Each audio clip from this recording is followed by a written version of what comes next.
Hello students, we are continuing chapter 2. So in the last video we have completed up to value in use and value in exchange. Now today we'll start with market. Now last day we discussed that price is being determined in the market. Now in economics, usually what we see that market is a place where mm, uh, goods and commodities are sold and bought, but in economics market is not actually a place. It is a system or a setup where buyers and sellers communicate each other to crack a deal regarding price and quantities of commodities that should be bought and sold. So market is a system in which buyer and seller communicate to strike a deal about price and quantity to be sold and bought. So in case of market, it is not necessary that place should be there. So first point is there that buyer and seller will communicate. Like you can see that we see fish market or any commodity market in our locality, but nowadays you can buy goods and services in using your phone app also.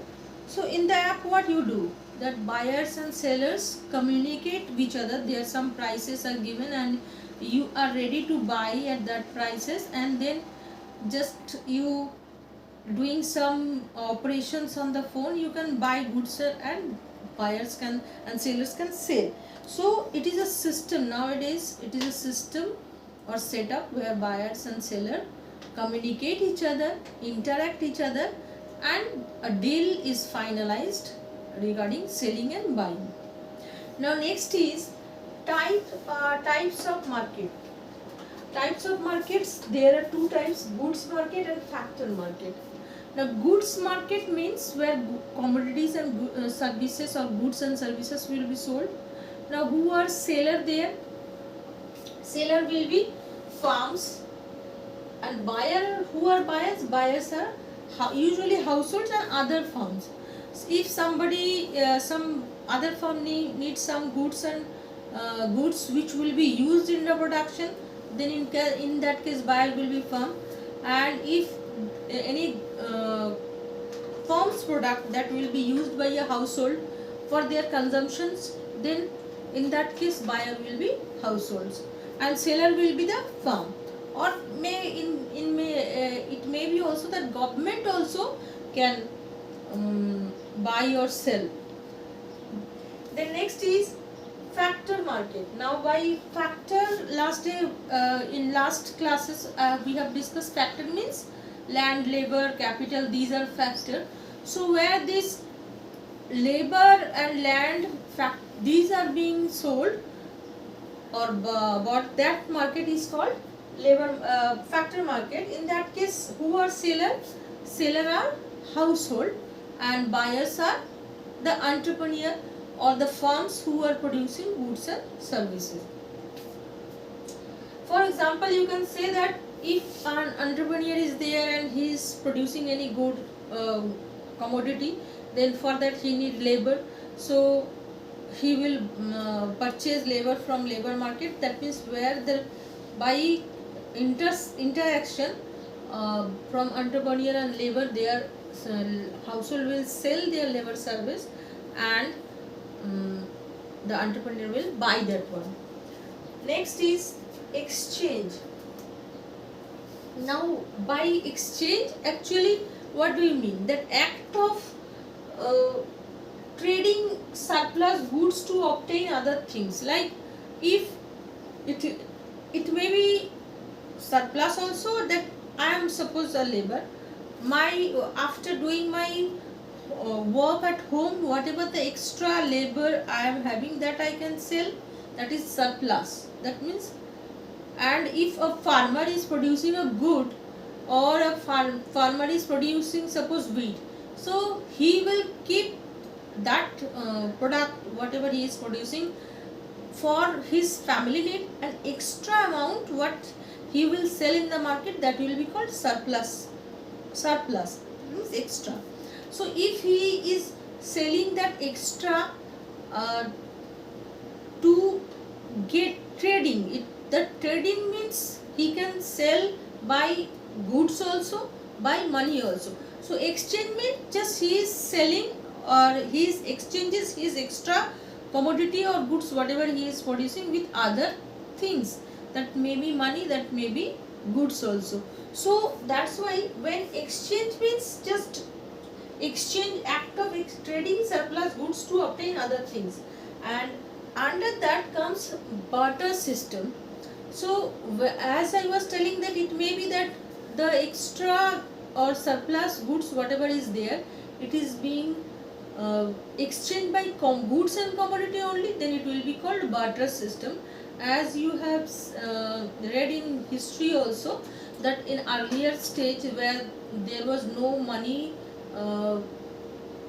was used, to at first stage people used commodities to exchange the other commodities, that is surplus of their production, whatever they were producing.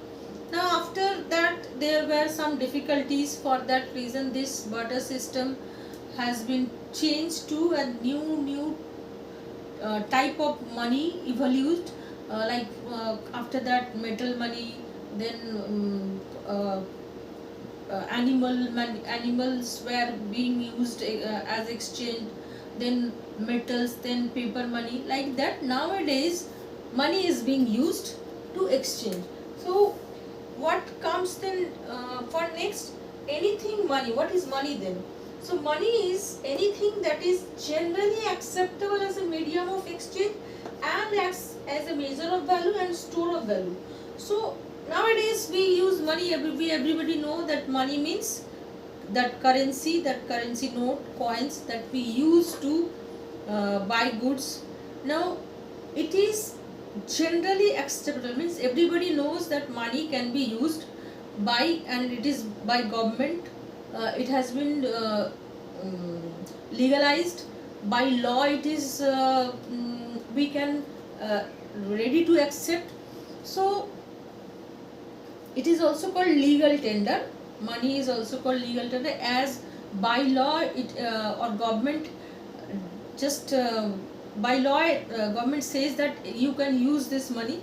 So Reserve Bank of India, that is Central Bank of India, central bank, any central bank in India is Central Bank of India, that is Reserve Bank of India, issues notes, currency paper notes, that is being used to exchange commodities. So one thing is that exchange, and we can measure the value of that commodity using that money only. Like suppose any commodities, if money price is seeing that which one money price is more and whose money price is less, so we can identify the value of that commodity. If money value of that commodity, that means exchange value using the money, if any commodity's value is greater, then we can understand that it has a greater value.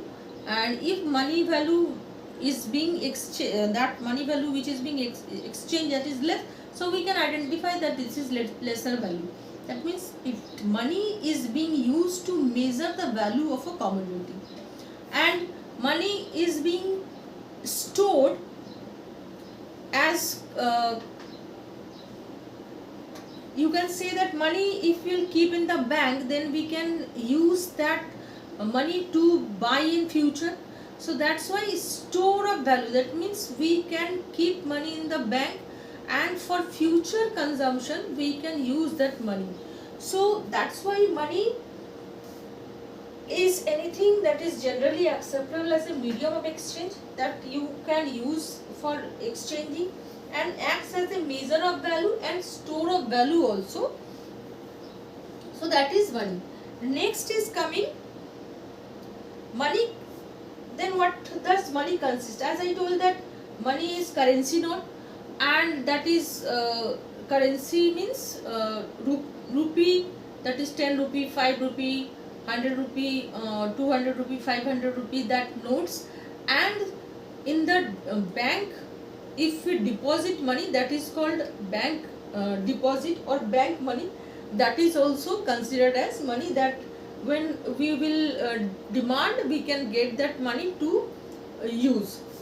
Next is income. Now what is income? Income is flow of goods and services or flow of money over some specific time. It may be, as it is written, flow of goods and services. Suppose a farmer is there and he is producing any thing like wheat, as I said that time. So if he is producing that wheat, that means if monthly how much amount that wheat he is producing, that will be his income. So you can identify his income during a given period of time. It may be daily, it may be monthly. So usually if we say money income, we express monthly. So, and somewhere in case of labor, per day wage also being expressed. So a specific time period you have to mention. It may be daily, it may be weekly, or it may be monthly, or it may be yearly also. So specific time period you have to give, and it will be a flow of goods. As I told that if you are producing any goods, then how much quantity of goods are is being produced, that is flow of goods. And if you are providing your service, suppose you are a doctor, you are a teacher, then what is your flow of service? Or if you are an employee anywhere, then how much money in money terms you are getting monthly. So that will be your income, and this is a flow concept. So here it is written flow of goods or flow of money. Why it is saying flow? It is saying flow because it is in a particular time period it is being since it is being, so since I was saying that it is a flow concept, as because specific time period is given with this concept, that's why it is called flow concept.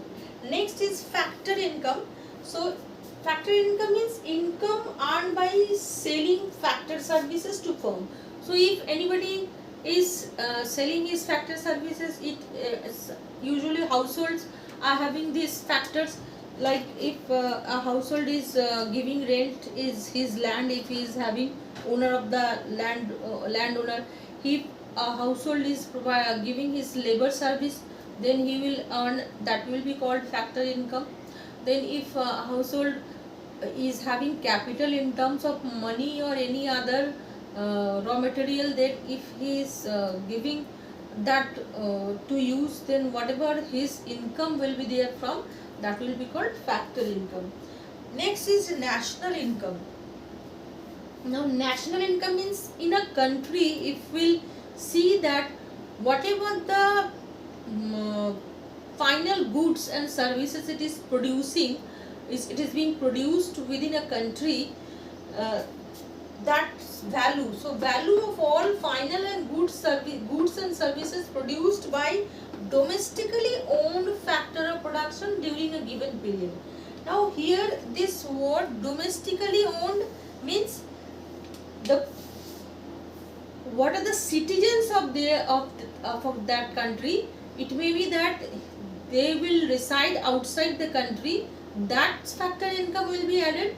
And if any foreigner is earning within the country of that the country we are discussing, that services will be subtracted, and the residents income, factor income from abroad will be added.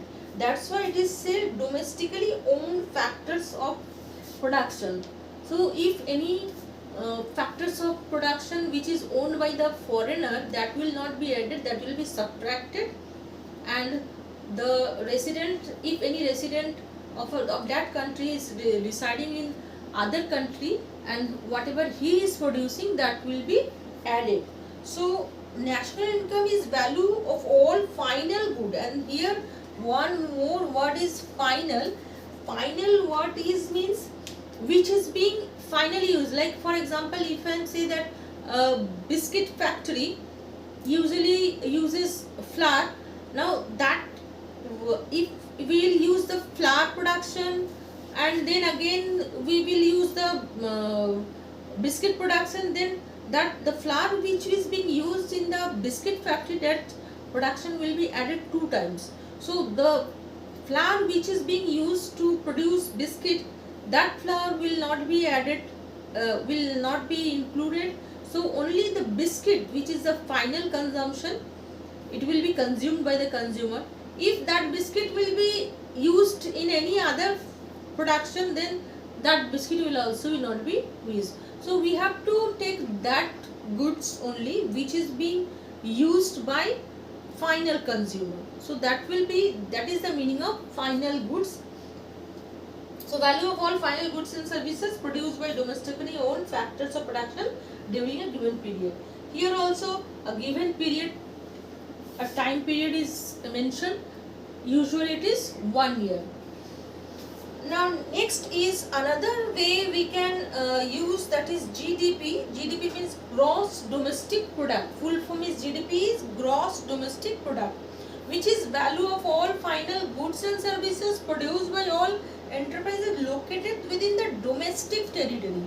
So here the difference between national income is that here we are taking all the final goods production which is within a geometrical area, that is domestical, that within the geometrical boundary of that country. So here the foreigner's income, what the foreigner is producing, his factory income will be added, and the residents outside the country, it will not be added. So that is the difference between GDP. Gross means total, domestic means within the area of that domestic country. So that is the main difference. So national income, relation between GDP and national income will be national income equal to GDP plus net factor income from abroad. That means in the GDP that foreigners income is included. So to get national income we have to subtract the foreigners factor income, and we have to add the residents or normal residents of the in that country who is residing outside the country, his income will be added. So in this way we can find national income by adding net factor income from abroad. Net factor income actually it can be represented by x minus y. That means this x is the income from abroad and this is the foreigner who are earning factor income in the domestic territory. So this will be added with GDP, then national income we will get. This can be explained with now next is per capita income. So per capita income is this national income whatever we'll get, if we'll divide by the total population, then that will be per capita income. So that's why the reason is the definition will be average income of the normal residents of a country. So normal residents of a country's total income is national income, and if we divide national income by population, then it will be called per capita income. So this much we will discuss today. Thank you.